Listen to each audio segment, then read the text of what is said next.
கரூரில் நேற்று தினம் பரப்புரைக்காக வந்த தமிழ்நாடு வெற்றி கழகத்தினுடைய தலைவர் விஜய் அவருடைய கூட்டத்தில்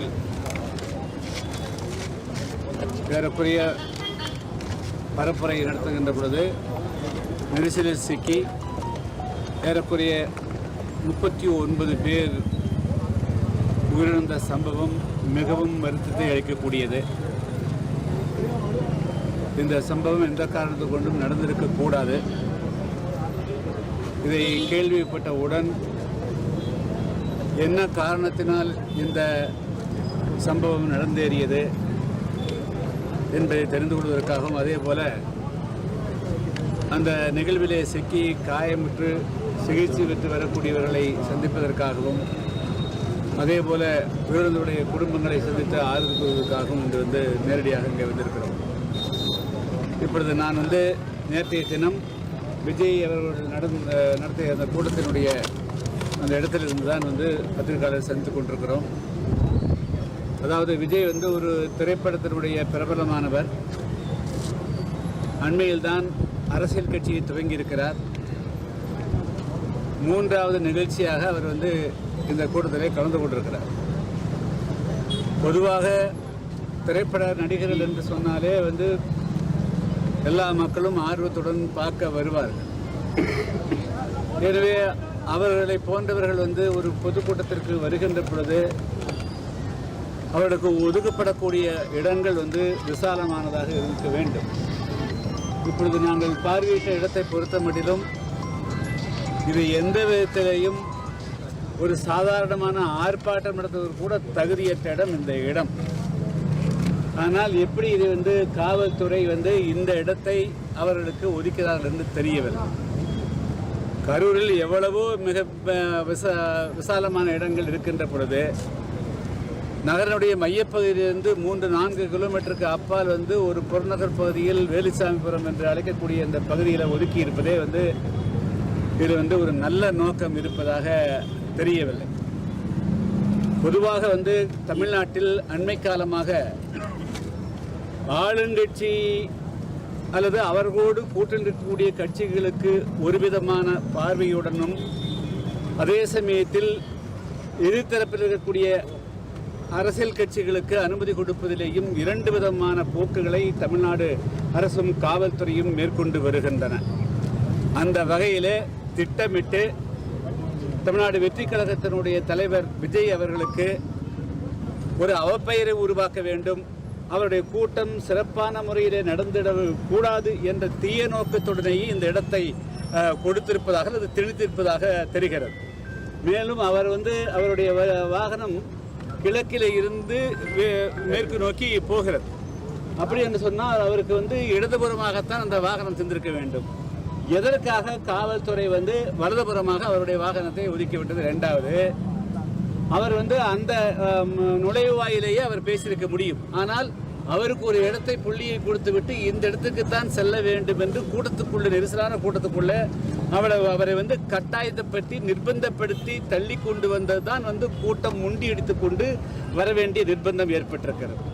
2வது, இங்கே கம்பியை வைத்து 2 பேரை தாக்கியிருக்கார்கள், லத்தி சார்ஜ் நடந்திருக்குது. இதெல்லாம் எதற்காக நடைபெற்றது?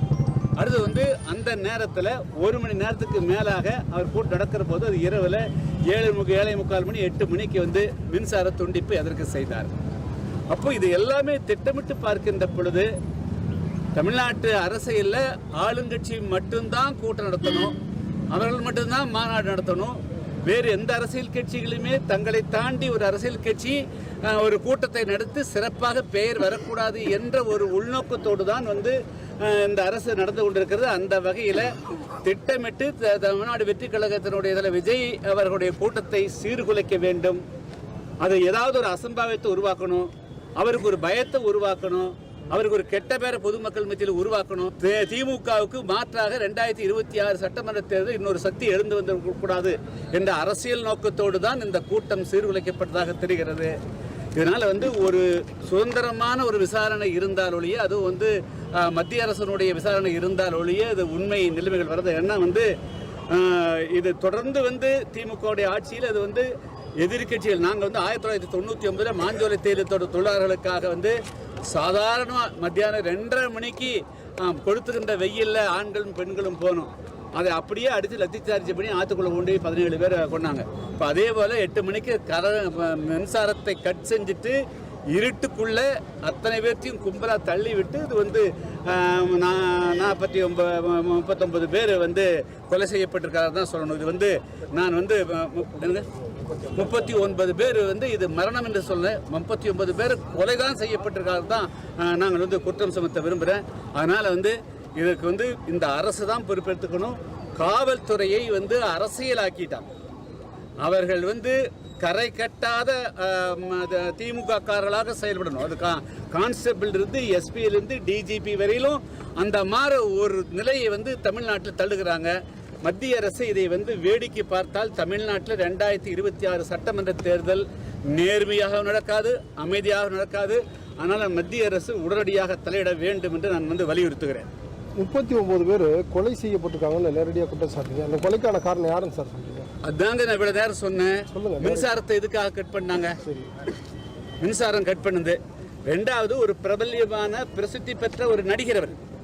அச்சா, அவரை பார்ப்பதற்கு ஆண்கள் பெண்கள் தமிழ்நாட்டில் அப்படி ஒரு கலாச்சாரத்தை உருவாக்கி வச்சிருக்கிறீங்க. திரைப்படத்தில் இருக்கக்கூடியவங்க மேலே ஒரு ஈர்ப்பு உண்டாக்கி வச்சுக்கிறீங்க. அப்போ வருவாங்கிற போது அவர்களுக்கு வந்து நீங்கள் பார்த்து அவங்களோட டிஸ்கஸ் பண்ணி நீங்கள் வந்து விசாலமான இடத்த கொடுக்கணும்.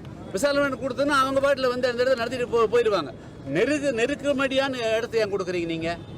அப்போ திட்டமிட்டு வந்து ஒரு அந்த குறுகலான இடத்துல கொடுத்து கூட்டத்தை கூட வச்சு எப்படியாவது ஒரு அசம்பாவித நடக்கட்டும்னு தான் நீங்கள் பார்த்துருக்கிறீங்க. அப்போ அரசு பொறுப்பேற்றுக்கணும் இல்லையா? காவல்துறை பொறுப்பேற்றுக்கணும் இல்லை? காவல்துறை திமுக காரர்களை பாதுகாக்கிறதுக்கு மட்டும்தான் வந்து நீங்கள் ஐபிஎஸ் படிச்சிங்களா? அதுதான் ஐஏஎஸ் படிச்சிங்களா நீங்கள்? அதுக்கு தான் வந்து இந்த தமிழ்நாட்டில் அரசு இயந்திரம் வந்து 18 லட்சம் பேருக்கு வந்து ஒரு வருஷத்துக்கு வந்து 1.5 லட்சம் கோடி ரூபா சம்பளம் கொடுத்து வச்சுக்கிறோமா? தமிழ்நாட்டு மக்களுடைய 7 கோடி பேருடைய உயிரை பாதுகாக்க வேண்டிய பொறுப்பு இருக்குல்ல? அப்போ இந்த அரசு தானே ஏன் நீங்கள் வந்து ஒரு இந்த இடத்துல 10,000 பேர் போலீஸ் போட்டிருக்கணும்ல? அவ்வளோ பெரிய நடிகர் வராருல்ல? அப்போ நீங்கள் வந்து இது பொறுப்பெடுத்துக்கணுமா இல்லையா? அப்போ இது எப்படி வந்து விபத்து நாங்கள் எப்படி எடுக்கிறது? இது திட்டமிட்டு வந்து ரகசியமாக திட்டமிட்டு வந்து இது கொலைன்னு தான் நாங்கள் பார்க்க வேண்டியது. வேறு எப்படி பார்க்க வேண்டியிருக்குது? இது கொலையா இல்லையா என்னங்கிறதெல்லாம் வந்து சுதந்திரமான இண்டிபெண்ட்டாக ஒரு விசாரணை நடந்தால் தான் வந்து இதெல்லாம் உண்மை நிலைமைகள் வெளியே வரும். இல்லைன்னா மின்சாரத்தை எதுக்காக கட் பண்ணணும்? எதுக்காக ஒரு தலைவர் பேசி கொண்டிருக்கணும் வருகின்ற பொழுது அப்போ 7 மணி 7:30 மணி வரையிலும் நீங்கள் மின்சாரம் இருக்கும். அவர் வந்த உடனே மின்சாரம் கட் ஆகுமா? அப்போ இன்னைக்கு இருக்கக்கூடிய வந்து எல்லா காரியத்து தலைவர்களும் நீங்கள் பண்ணுவீங்களா இல்லையா? தேர்தல் வர நீங்கள் எல்லாமே எல்லா காரியத்தையும் பண்ணுவீங்க இல்லையா? அப்போ அதனால் இது வந்து நீங்கள் அப்படி தான் இந்த விபத்து எல்லாம் கொண்டு போகக்கூடாது. இது 39 பேருடைய மரணம், இது கொலை தான். எனவே அப்படித்தான் இந்த வழக்கை கொண்டு போகணும். அதன் மூலமாக தான் வந்து உண்மையான விசாரணையை உண்மையான உண்மை தன்மை அது வெளியே வருங்க. 39 பேர் இறந்து போயிட்டாங்க. நீங்கள் உள்பட பல்வேறு தலைவர்களும் வந்து சந்திச்சுட்டு இருக்காங்க. பட் விஜய் பார்க்க வந்து தான் இவ்வளோ பேர் இறந்து போயிட்டாங்க. அவர் வரலங்கிறது மிகப்பெரிய குற்றச்சாட்டாக இருக்குது சார். இல்லை, அதை வந்து எதை வேணாலும் சொல்லலாங்க. அச்சா, அவர் வந்து இப்பொழுதுதான் வந்து திரைப்படத்தை வந்து அரசியலுக்கு வந்துருக்கிறாரு. 39 பேர் இறந்துட்டாங்கிற அந்த பதட்டம் இருக்கலாம். அல்லது வந்து இது மீண்டும் ஏதாவது வந்து இது இன்னும் மீண்டும் அவரை பார்க்கறதுக்காக வரக்கூடியதோ அல்லது வந்து ஏதாவது ஒரு அசந்தம் ஏதாவது இன்னும் கூடுதலாக ஏதாவது உயிரிழப்பை தடுக்கிறதுக்காக கூட அவர் வந்து அந்த இடத்துல இருந்து வெளியே போயிருக்கலாம். மற்றபடி அதுக்காக வந்து தன்னுடைய கட்சிக்காரர் தன்னை பார்க்க வந்தவங்க 30 பேர் இறந்த பிறகு யாரும் மனசாட்சி இருக்கக்கூடியவர்கள் யாரும் வந்து வெளியே போக மாட்டாங்க. அவர் இன்னும் கூடுதலாக இன்னொரு சம்பவம் நடந்துவிடக்கூடாது என்ற ஒரு முன்னெச்சரிக்கையுடைய அடிப்படையில் தான் அவர் போயிருக்க வாய்ப்பு இருக்கே தவிர மற்றபடியாக இதை வந்து உதாசீனப்படுத்திட்டு வந்து அப்படி பார்க்க கூடாதுங்கிறது என்னுடைய பார்வை. சம்பவம் முடிஞ்சதுக்கப்புறம் அரசு பல்வேறு நடவடிக்கை எடுத்திருக்கு சார். அதை பற்றி என்ன அரசு எடுத்தாங்க? என்னத்துக்கு அரசு? அப்படி என்ன திமுக மேலே பற்றி இறந்தவங்க வந்து தமிழ்நாடு வெற்றி கழகத்தோட பம்பு ஏன் இங்கே இருக்கிறவங்க 5வது நிமிஷம் எப்படி வர முடியும்? இல்லை காத்துட்டு இருந்தாங்களா? எல்லாமே தயாராக நிலையில் இருந்த தண்ணி பாட்டிலோடையும் இதெல்லாம் தயாராக இருந்தாங்க. ஆம்புலன்ஸ் எல்லாம் உள்ள தயாராக இருந்தாங்களா? நடக்கட்டும், நம்ம கரெக்டாக எல்லாமே திட்டமிட்டு எப்படி போயிட்டு இருக்கு எல்லாம் காத்துட்டு இருந்தாங்களா? என்னது? என்ன விளையாட்டு? என்னது? என்ன கேலி கூத்து? தமிழ்நாட்டில் இதெல்லாம் நடக்காது ஆச்சுங்களா? கரெக்டாக மரியாதையை ஒழுங்காக இருந்துக்கணும் ஆச்சா. திமுக நிரந்தரமான ஆட்சி கட்டில் வந்து அப்படிங்கிறதான் நடக்காது. தமிழ்நாட்டில் 2026 வேறு விதமாக இருக்கும் ஆச்சா. அவங்க கூட்டங்கள் எல்லாம் எப்படி நாளைக்கு அமைதியாக நடக்கும்? போலீஸ் வச்சு இந்த தமிழ்நாட்டில் வந்து எல்லாமே பண்ணிட முடியுமா? மக்கள் கிடந்திருந்தா என்ன ஆகிறது? அது ஒழுங்காக நடந்துக்கூட திமுக. Okay, thank you sir.